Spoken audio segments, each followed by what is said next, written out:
गुरुर्ब्रह्मा गुरुर्विष्णु गुरुर्देवो महेश्वरा गुरुर साक्षात पर ब्रह्म तस्मै श्री गुरुवे नमः। नमस्कार साथियों, एक बार फिर से आप सभी का आपके अपने YouTube चैनल अमेजिंग शिक्षा में बहुत बहुत हार्दिक अभिनंदन व स्वागत है। साथियों, हमारा जो विषय जो है हिंदी व्याकरण से संबंधित व्यंजन संधि जो है अभी चल रहा है, जिसके हम भाग 1 और भाग 2 कर चुके हैं। आज हम व्यंजन संधि से ही संबंधित भाग 3 करेंगे, जिसमें हम यहाँ पर आगम संधि का वर्णन करेंगे। ठीक है ना, आगम व्यंजन संधि। अब आगम क्या है? आगम होता है किसी वर्ण का आगम हो जाना, आगमन हो जाना, आ जाना।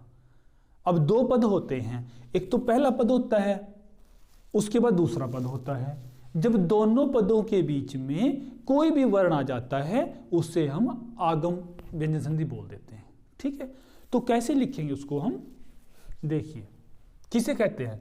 अब बात ये करेंगे आगम व्यंजन संधि कहते किसको हैं, वो समझिए आप, उसकी परिभाषा को समझिए। जब दोनों पदों के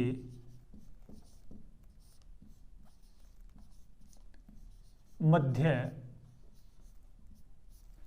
दोनों पदों के मध्य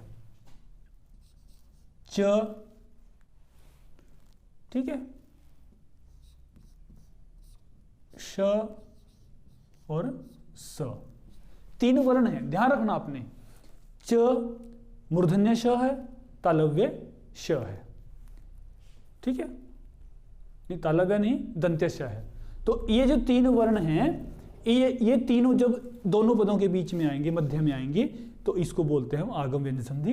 जब दोनों पदों के मध्य च श स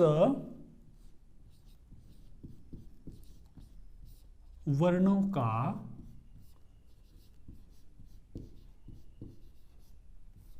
आगम होता है,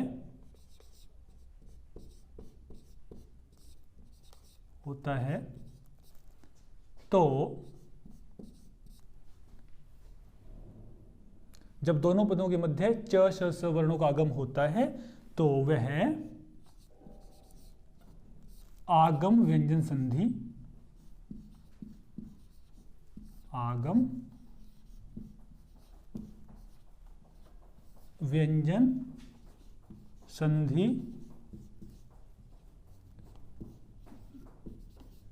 कहलाती है।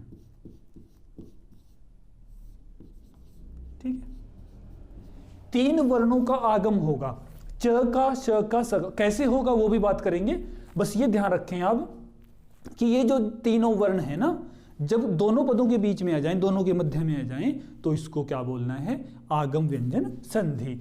अब ये कैसे कैसे आएंगे, च अगर आता है तो इसको बोलेंगे चागम व्यंजन संधि भी कह सकते हैं, च आगम व्यंजन संधि भी कह सकते हैं। तो सबसे पहले मैं बात करूंगा च आगम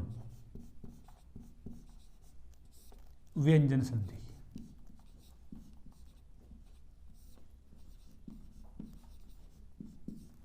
ठीक है ना। अब च आगम कहां पर होगा वो बात समझने की है। ठीक है, देखिए, यदि किसी भी स्वर के बाद, किसी भी स्वर तो पता है स्वर कितने हैं, 11 हैं, है ना।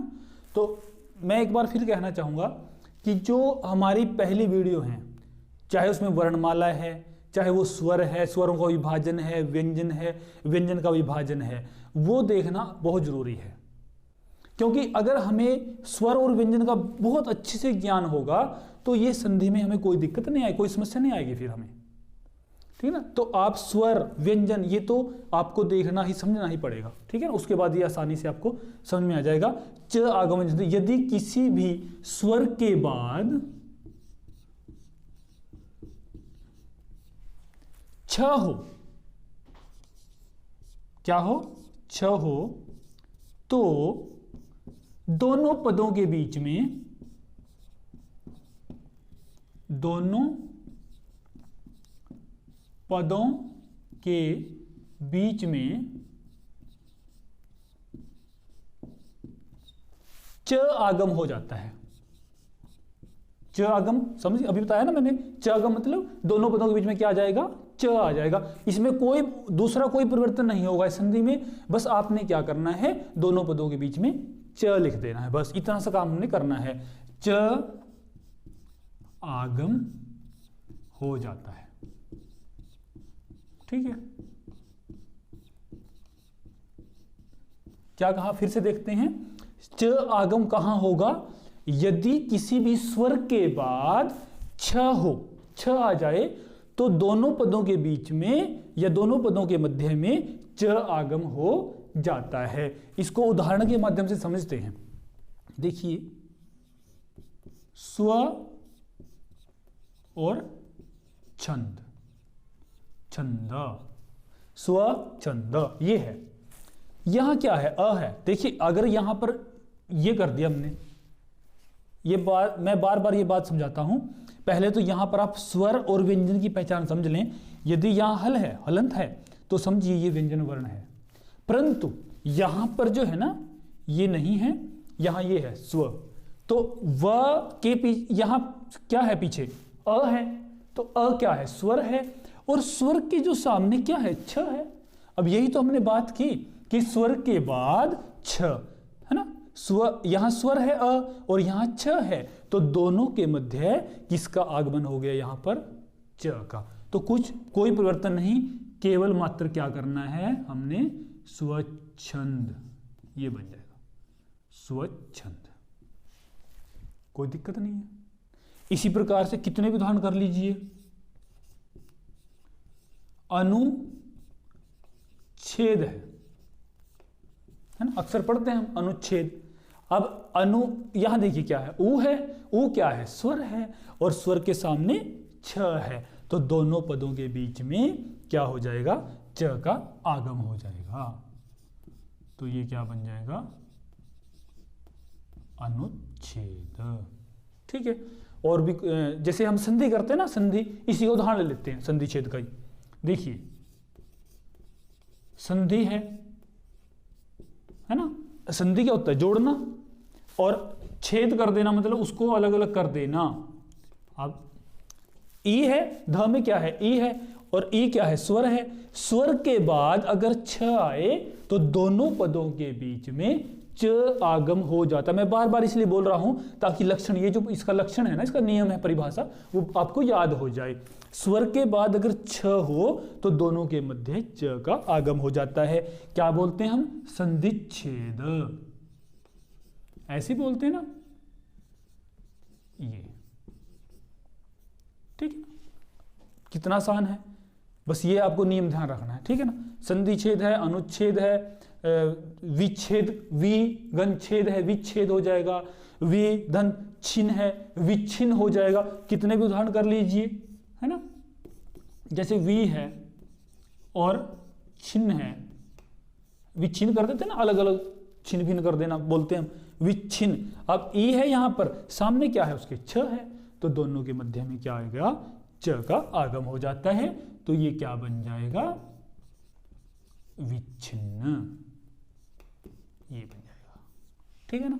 अब ये किसका नियम था हमारा, च आगम व्यंजन संधि, ठीक। स्वर के बाद, याद बार बार पढ़ना उसको, स्वर के बाद यदि छ वर्ण आ जाए तो दोनों पदों के मध्य च का आगम हो जाता है। स्वच्छंद, स्वच्छंद, अनुच्छेद, अनुच्छेद, संधिच्छेद, संधिच्छेद, विच्छिन्न, विच्छिन्न, ठीक है ना। तो ये जो है क्या है, च आगम व्यंजन संधि। इसका आप स्क्रीनशॉट ले लीजिए। इसके बाद हम बात करेंगे मूर्धन्य श की, क्योंकि लिखना बहुत जरूरी है। केवल मात्र सुनने से या देखने से बात नहीं बनती, हम इसको लिखें, इसके बहुत अच्छे से नोट्स तैयार करें ताकि बार बार आपको कोई दिक्कत ना आए, ठीक है ना। और मेरा ऐसा विश्वास है कि अगर आपने संधि का पूरा विषय, ये जो है ना, हमारे जितने भी टॉपिक्स हम यहाँ संधि से संबंधित करा रहे हैं, सभी कक्षाओं को अगर आपने ध्यान से देख लिया, समझ लिया, तो मुझे नहीं लगता कि कभी भी आपको जिंदगी भर व्यंजन संधि में किसी प्रकार की कोई समस्या आएगी। ऐसा मेरा विश्वास है, ठीक है ना, क्योंकि इससे बाहर, इससे अलग कोई नियम है ही नहीं। क्योंकि मैं जो है, मैं तो पूरी 100% तैयारी के साथ आया हूँ। जितना मेरे अंदर योग्यता है उसके हिसाब से मैं पूरी तैयारी के साथ यहाँ पर आया हूँ। बस अब आपकी तैयारी हो गई, इतनी मेरी है, तो काम हमारा बढ़िया बन जाएगा। ठीक है ना, तो आपको कोई भी किसी प्रकार की दिक्कत नहीं आएगी। अब हम बात करेंगे श आगम। च आगम हो गया। अब ये जो मूर्धन्य श है ना, इसका आगम कब करेंगे हम, किस परिस्थिति में करेंगे वो समझें। दो है श आगम व्यंजन संधि। देखिए इसका आगम परि उपसर्ग, आपने सुना है ना परि उपसर्ग। अब देखिए यदि परि उपसर्ग के बाद कह लीजिए, परि उपसर्ग से परे कह लीजिए, है ना, या दूसरे पद में कह लीजिए, कुछ भी कह लीजिए। यदि परि उपसर्ग के बाद जो मुख्य बात है वो समझने की बात है, बस समझना है हमने। तो जिस तरह भी आप कर सकते हैं उससे करिए, जो भी आपको सरल तरीका लगता है वो कर लीजिए, बस समझ में आना चाहिए हमें कि श आगम कहां होता है। यदि परि उपसर्ग के बाद कार शब्द हो, कृत हो, कृति हो, करण हो, कारक हो। देखिए ध्यान से समझ लेना कौन कौन से, कार, कृत, कृति, करण, कारक। एक कर्ता भी कर लीजिए, कर्ता। फिर से समझिए, परि उपसर्ग हो और परि उपसर्ग के बाद कार, कृत, कृति, करण, कारक, कर्ता, ये कृदंत होते हैं। ये शब्द अगर कहीं भी आपको देखने को मिल जाए परि के बाद, तो दोनों पदों के मध्य यदि परि उपसर्ग के बाद शब्द आए तो दोनों पदों के बीच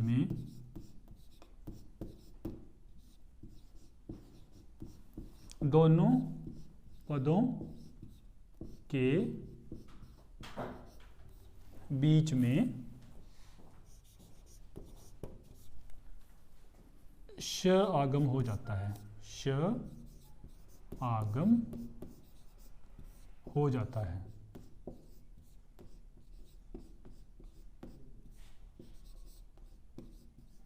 ठीक है, देखिए परि उपसर्ग के बाद कार हो, कृत हो, कृति हो, कर्ण हो, कारक हो, कर्ता हो। ये तो हमारे एक दो बार देखेंगे तो याद हो जाएंगे। कार यानी क वाले, कार, कृत, कृति, कर्ण, कारक, कर्ता, ये शब्द आ जाएं तो दोनों पदों के मध्य में बीच में क्या हो जाएगा, श आगम हो जाता है। जैसे हम उदाहरण लेते हैं, परि धन कार। ठीक है ना, ये है परि कार। अब कार है, देखिए कार, तो कुछ नहीं करना हमने, इसमें कोई परिवर्तन नहीं है, केवल मध्य में क्या लिख देना है, मूर्धन्य जो श होता है वो लिख देंगे। ठीक है, ये बन जाएगा परिष्कार। इस प्रकार से बहुत बार कहां पर एक संशय भ्रम की स्थिति पैदा होती है। परिष्कार यदि परीक्षा में एक आया भी है, एक बार परीक्षा में एस्टेट में आया था ये प्रश्न कि जो परिष्कार है इसमें कौन सी संधि है। तो हम क्या गलती कर देते हैं कि हम सोचते हैं कि विसर्ग का, जब विसर्ग संधि करेंगे वहां ये बात बताऊंगा कि जो श है ना, ये विसर्ग से स बन जाता है, कई जगह पर ये बन जाता है, लेकिन यहां पर इसमें विसर्ग संधि नहीं है, यहां व्यंजन संधि है। ये क्यों? क्योंकि जो परि उपसर्ग है ना उसका विसर्ग नहीं लगता। ये ध्यान रखें हम, परि के साथ जो है ना इसका विसर्ग का प्रयोग नहीं होता। परि के सामने यदि कार, कृत, कर्ता, कारक ये आ जाएं तो यहां पर श आगम होता है, और ये आगम व्यंजन संधि है, न कि विसर्ग संधि है। ये ध्यान देने योग्य बात है। ठीक है, और कितने भी उदाहरण कर लीजिए, कृत वाले कर लें, परि कृत है ना, तो श आगम हो गया तो ये बन जाता है परिष्कृत। परिष्कृत। ठीक, देखिए परिष्कृत, शुद्ध करना उसको, परिष्कृत, और परिष्कर्ता है, और परिष्कृति है, परिष्करण है, कितने भी कार्य कर ले हम उतने हो जाएंगे। परिष्क्रिया है ना, और परिष्कारक है। तो काफी इसके उदाहरण बन सकते हैं जितने भी हैं। कर्ता है, परिष्कर्ता, परिष्कारक, परिष्करण, परिष्कृति, परिष्कृत, परिष्कार, ये तो वैसे भी याद हो जाएंगे हमारे।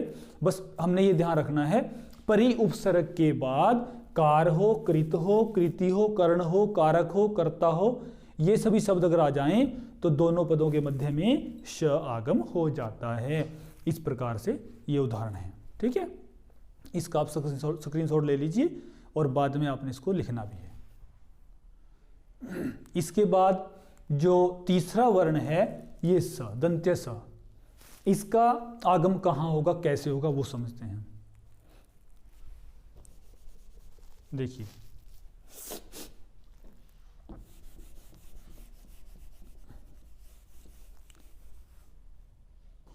इसमें थोड़ा सा दोनों में परिवर्तन, थोड़ा सा हल्का सा यंत्र है। वो क्या है वो मैं बताता हूं आपको। देखिए ये है स आगम व्यंजन संधि। ठीक है, यदि सम,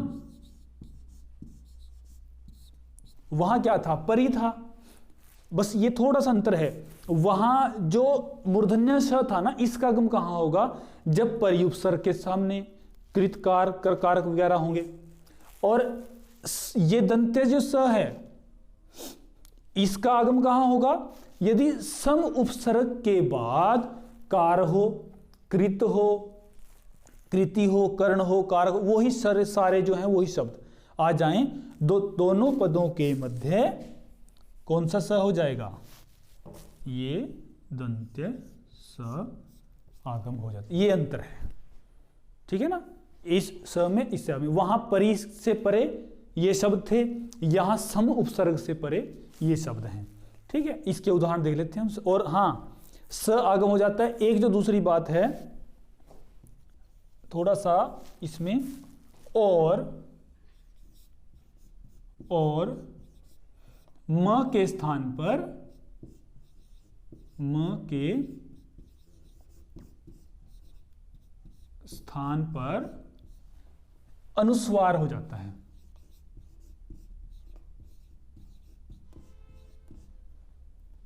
अनुस्वार हो जाता है। अनुस्वार तो सबको पता ही है,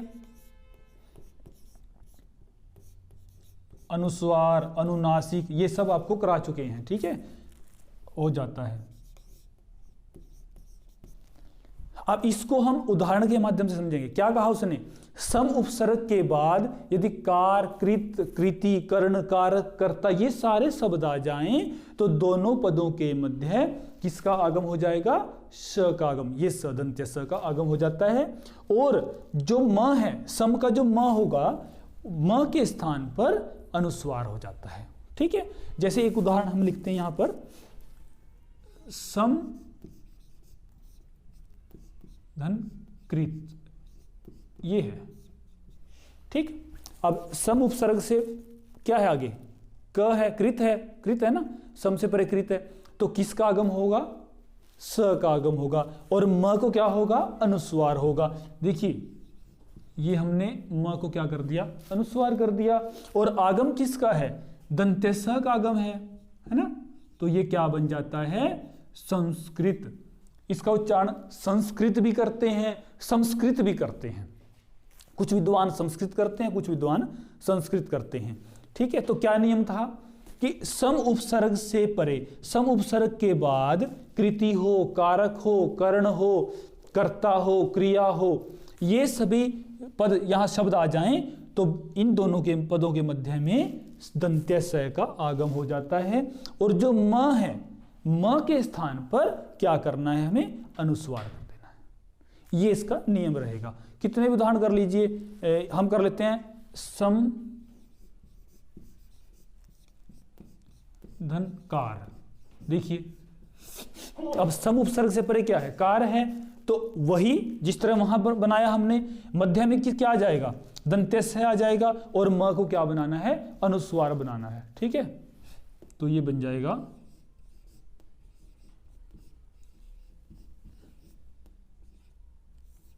संस्कार। ठीक, तो ये नियम आप ध्यान कर लें। दूसरे ये जो मूर्धन्य स है ना और ये दंत्य स है, इसमें दोनों में थोड़ा सा ही अंतर है। वहां तो परी से परे थे ये सब शब्द, ये वाले, और यहां सम उपसर्ग के परे हैं, और म को अनुस्वार भी आपने बनाना है। और ले लेते हैं इसमें, जैसे समकृति है, यहां ले लिया समकृति। ठीक, सम उपसर्ग के बाद यदि कृति हो तो दोनों पदों के मध्य स का आगम हो जाता है।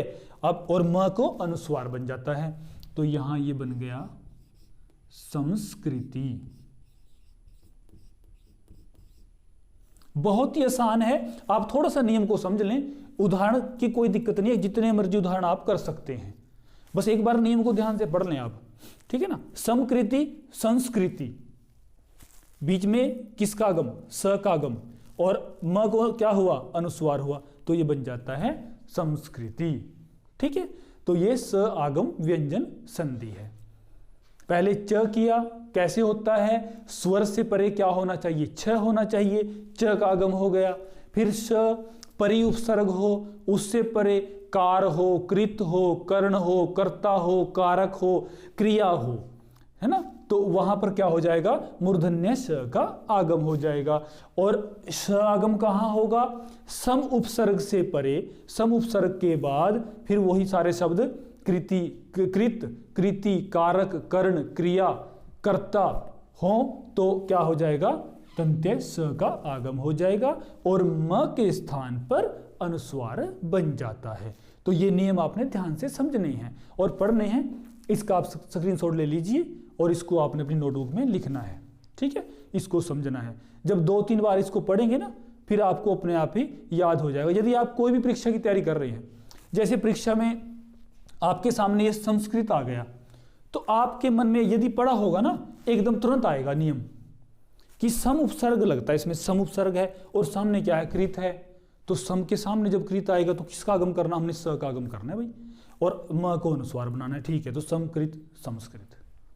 ठीक, उदाहरण तो बहुत से हैं, कितने भी उदाहरण, समकरण है, मान लीजिए उदाहरण कितने भी कर लें, समकरण है। ठीक है, अब किसका आगम करना है, स का, और म को क्या करना है, अनुस्वार, ये बन जाएगा संस्करण। ये देखिए बन गया, कोई दिक्कत नहीं, रट्टा विकेशन नहीं, आपने रटना नहीं है। रटंत विद्या जो है ना, वो अधिक देर तक चलने वाली नहीं होती, दीर्घकालीन नहीं है, वो अल्पकालीन होती है रटंत विद्या। परंतु यदि समझ के कोई बात को समझा जाए, उसको याद किया जाए, फिर वो दीर्घकालीन होती है, बहुत लंबे समय तक आपके मस्तिष्क में रहेगी। ठीक है, तो हमने तीनों वर्णों का आगम कर लिया, इसको आपने लिखना है।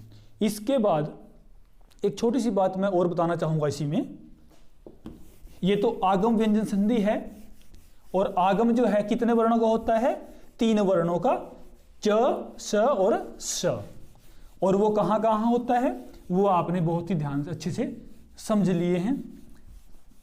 अब मैं बात करूंगा, एक न लोप होता है, न लोप, कुछ ऐसी स्थितियां बनती हैं जहां पर न का ना लोप हो जाता है, न लोप व्यंजन संधि बोलते हैं उसको। देखिए,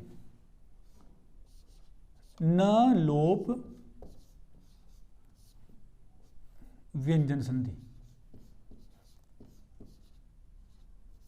व्यंजन संधि।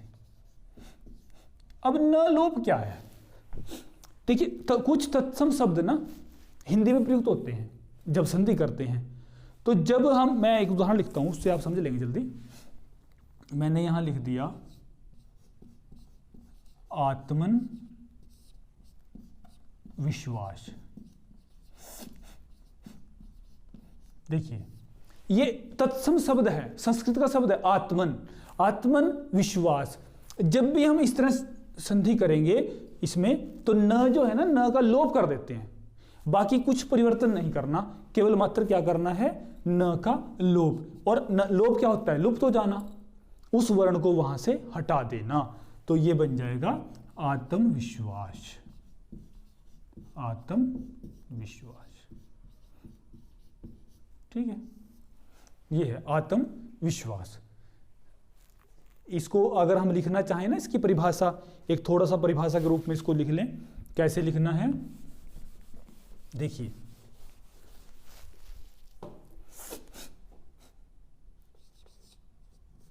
हिंदी में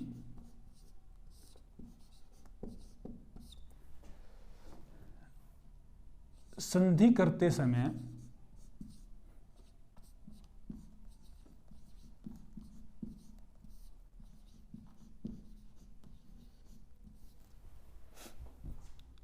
कुछ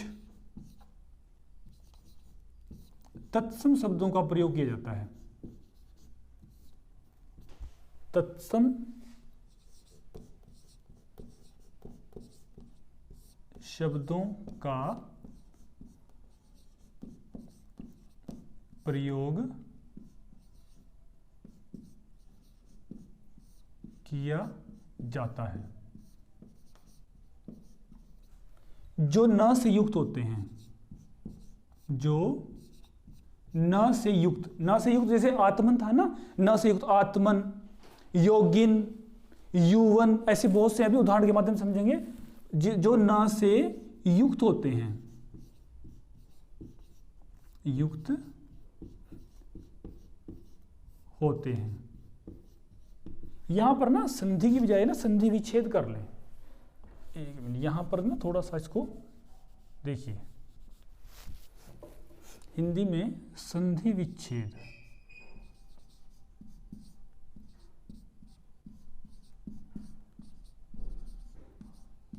संधि विच्छेद करते समय कुछ तत्सम शब्दों का प्रयोग किया जाता है जो न से युक्त होते हैं। उनमें से संधि करते समय, संधि विच्छेद तो अलग अलग करें, जब संधि करेंगे यानी जोड़ेंगे, उनमें से संधि करते समय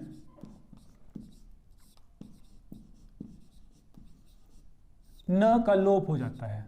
न का लोप हो जाता है। लोप समझते हैं ना, लुप्त हो जाते हैं, न का लोप हो जाता है।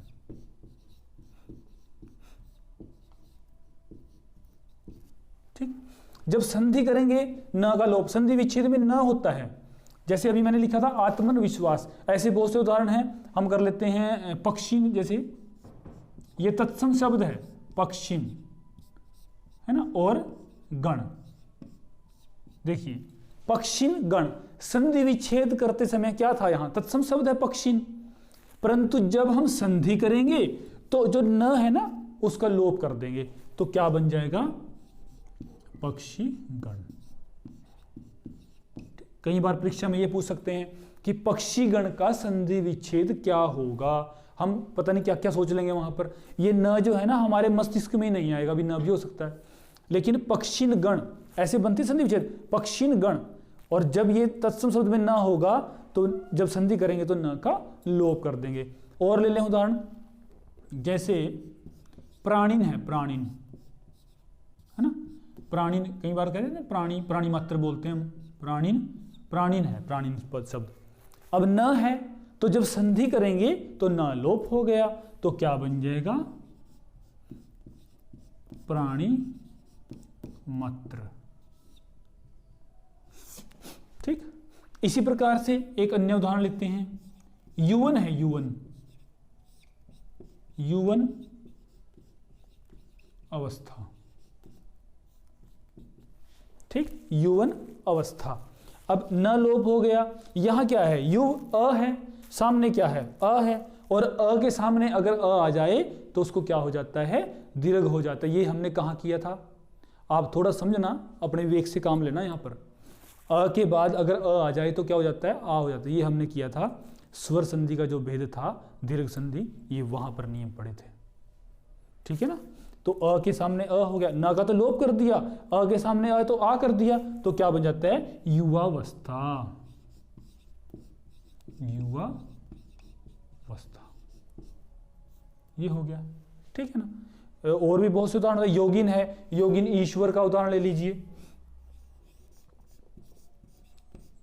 देखिए योगिन है ना, योगिन, ये सारे तत्सम शब्द हैं। आत्मन, पक्षिन, प्राणिन, युवन, योगिन, ये सभी जो हैं तत्सम हैं। और जब संधि करेंगे तो न का लोप कर देंगे सब में। योगिन ईश्वर, ईश्वरा, तो न का लोप योगी। और ई के सामने क्या है, ई है, तो क्या हो जाएगा, दीर्घ ईकार हो जाएगा। तो योगीश्वर।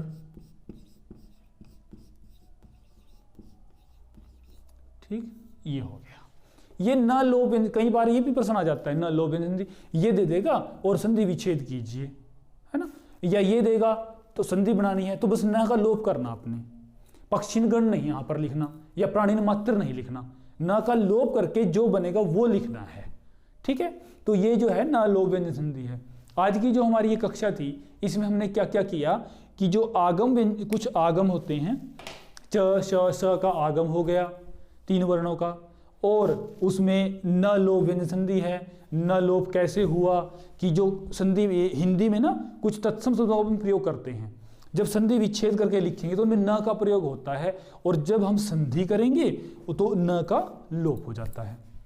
ठीक है, हिंदी में संधि विच्छेद करते समय कुछ तत्सम शब्दों का प्रयोग किया जाता है जो न से युक्त होते हैं, यानी न से युक्त हैं, उनमें से संधि करते समय न का लोप हो जाता है। ठीक है, संधि करते समय उनमें से क्या करेंगे, न का लोप कर देंगे हम, तो ये बन जाएगा न लोप व्यंजन संधि। ठीक है, तो इसको आपने बहुत ही ध्यान से समझना है और लिखना है। ठीक है, और इसी के साथ मैं आप सभी के जो है मंगलमय और उज्जवल भविष्य कामना करता हूँ। सभी को जय हिंद, वंदे मातरम।